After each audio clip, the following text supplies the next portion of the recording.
Even the cart could not carry her anymore because she was so weak her body was only bones, and her eyes showed how much pain she had suffered.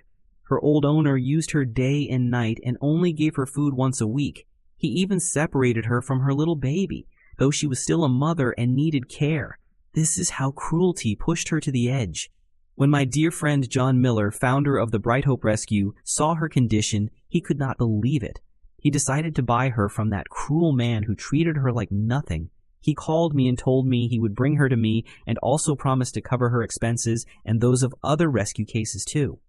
When she arrived, her little baby slowly came out to see her as if calling his mother, but she was too weak to answer. She wanted to care for him, but her body could not. She had no milk because she had not eaten enough. How can a mother give when she herself is starving? He bought her for a price from that man who was going to make her work until she collapsed.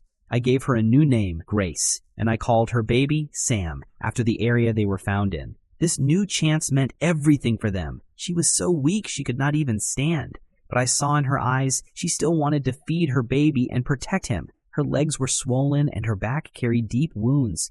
Her body looked like only skin and bones. When she entered her new box, she did not trust anyone. She thought we would take her away again. But when she saw food, she began to eat like she had not eaten in her whole life. Sam stood by her side, watching her with love. He was still too small, his face full of dust and earth, but he kept nodding at her food as if telling her to eat and be strong. After eating, she was calmer. I checked her body. She had a big wound near her spine and marks from ropes and iron wires. Her old owner had tied her so tight that the marks cut into her skin. Can you imagine a mother forced to work hungry while her baby cries for her? We took her to the vet, Dr. David Carter, who treated her wounds while I held her to keep her calm. At first, she was afraid of everyone, but little by little, she learned we wanted to help her. We cleaned her wounds, gave her food and water and comfort. She had been treated like a slave, but now we promised she would live like a queen.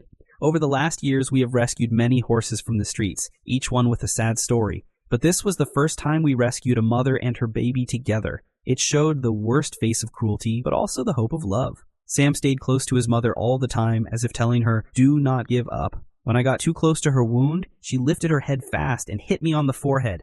I was injured, but I did not care, because saving Grace was worth it. She saved herself and her son from endless pain. Now she and Sam are safe and beginning a new life. They need time, love, and care, but they have a future thanks to the support of good people. Please do not forget the rescuers who stand with us. We cannot do this alone. They need all of us. Grace and Sam are proof that even the deepest cruelty can be healed with love, food, and kindness. May their story be a light for many other souls waiting to be saved.